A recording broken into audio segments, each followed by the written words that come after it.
Pandemi COVID-19 yang melanda dunia sejak akhir tahun 2019 telah mengubah wajah sistem kesehatan global, termasuk di Indonesia. Pengalaman ini menyadarkan kita akan pentingnya memiliki sistem surveillance yang kuat untuk mendeteksi dini dan merespon cepat ancaman penyakit menular berpotensi wabah. Meskipun pandemi COVID-19 sudah mereda, ancaman penyakit menular lainnya tetaplah ada. Data Kementerian Kesehatan RI tahun 2023 menunjukkan bahwa penyakit seperti dengue, tuberkulosis, dan campak rubella masih memiliki angka kasus yang signifikan. Indonesia mencatat 120.000 kasus dengue dengan 1.200 kematian, 845.000 kasus TBC baru, dan 15.000 kasus campak atau rubella. Di Provinsi Banten, kasus dengue mencapai 10.000 kasus dengan 100 kematian. Sementara di Kabupaten Tangerang tercatat 2.500 kasus dengan 25 kematian. Angka TBC dan campak rubella juga masih tinggi, menunjukkan betapa rentannya daerah-daerah dengan mobilitas dan populasi yang padat. Tantangan utama yang kita hadapi adalah rendahnya partisipasi masyarakat dalam pelaporan kasus, keterbatasan sumber daya kesehatan, dan kesenjangan data yang seringkali menghambat respon cepat terhadap potensi wabah. Tentunya, hal tersebut dapat menyebabkan adanya KLB-KLB baru di masa depan. Bahkan, tidak tertutup kemungkinan akan muncul wabah-wabah penyakit lainnya seperti halnya pandemi COVID-19. Mengingat banyaknya potensi kasus penyakit berpotensi wabah, maka penguatan surveillance menjadi salah satu pilihan strategis untuk meningkatkan kewaspadaan dini terhadap penyakit menular berpotensi wabah. Berdasarkan potensi tersebut, Puskesmas Bojongnangka berkomitmen dalam penguatan surveillance epidemiologi. Salah satunya dilakukan dengan mengembangkan surveillance berbasis masyarakat sebagai langkah dalam deteksi dini KLB atau wabah.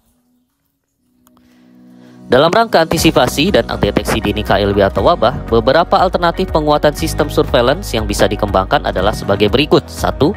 Melibatkan masyarakat dalam pelaporan kasus penyakit berpotensi wabah. 2. Kerjasama dengan lintas sektor seperti sekolah, kampus, sektor swasta, hingga UMKM dalam pelaporan kasus. Dan yang ketiga, pemanfaatan buletin epidemiologi sebagai bahan informasi krisis kesehatan. Namun demikian, pengembangan salah satu alternatif tersebut belumlah optimal jika masing-masing solusi tidak terintegrasi satu sama lain. Sehingga muncullah ide inovasi Kapten Tsubasa, kolaborasi aktif terintegrasi surveillance berbasis masyarakat untuk deteksi dini KLB atau wabah secara efektif. Sejak tahun 2017 hingga sekarang, Puskesmas Bojongnangka secara konsisten telah melaporkan data jumlah kasus penyakit berpotensi wabah setiap minggunya. Hal tersebut merupakan bagian dari kegiatan surveillance. Kolaborasi aktif terintegrasi surveillance berbasis masyarakat atau yang disingkat Kapten Tsubasa merupakan modifikasi dari kegiatan surveillance epidemiologi dengan cara optimalisasi pelaporan kasus penyakit berpotensi wabah di masyarakat, kerjasama lintas sektor, optimalisasi fungsi buletin epidemiologi, dan saling terintegrasi satu sama lain. Kapten Tsubasa mampu membantu pemerintah dalam mempercepat deteksi dini kasus penyakit berpotensi wabah, meningkatkan kesadaran dan partisipasi aktif masyarakat dalam menjaga kesehatan, memungkinkan respon yang lebih cepat dan tepat sasaran dalam menangani KLB, serta menghasilkan data yang lebih akurat dan real time untuk analisis epidemiologi dan pengambilan keputusan. Upaya pencapaian kegiatan tersebut dilakukan melalui pendekatan pengembangan surveillance berbasis masyarakat yang berkelanjutan, pemanfaatan teknologi, pemberdayaan masyarakat, dan berorientasi pada promotif dan preventif. Jadi surveillance epidemiologi sudah berjalan secara rutin setiap minggunya oleh tim Puskesmas Bojongnangka. Namun data yang kami olah adalah data dari kunjungan Puskesmas saja gitu. Jadi data-data dari Paskes lain seperti rumah sakit, klinik, bidan praktek mandiri itu belum masuk.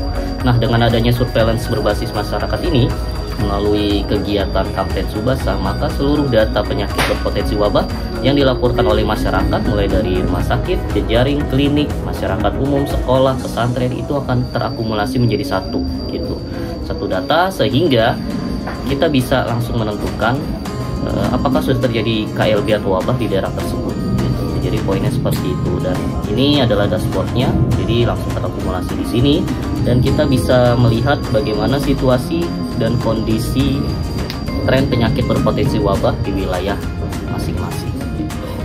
Terima kasih.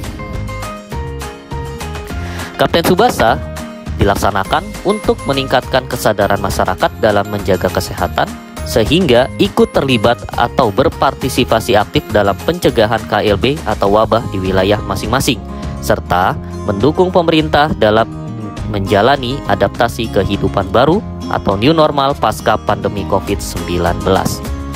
Kapten Tsubasa diharapkan dapat memberikan dampak signifikan dalam peningkatan kualitas surveillance epidemiologi di Indonesia, khususnya di Provinsi Banten dan Kabupaten Tangerang. Kapten Tsubasa diharapkan mampu meningkatkan kecepatan pelaporan kasus, membuat data real time untuk pengambilan keputusan, meningkatkan kualitas surveillance menjadi lebih sensitif, serta menurunkan resiko KLB. Dengan pendekatan berbasis teknologi dan partisipatif, kita dapat menciptakan sistem surveillance yang lebih responsif dan efektif dalam menghadapi tantangan kesehatan di masa depan. Ayo, jadilah bagian dari gerakan ini. Laporkan kasus di sekitarmu, lindungi dirimu dan orang-orang yang kamu sayangi. Bersama kita ciptakan masa depan yang lebih sehat. Surveillance berbasis masyarakat untuk Indonesia yang lebih sehat dan lebih tangguh. Terima kasih.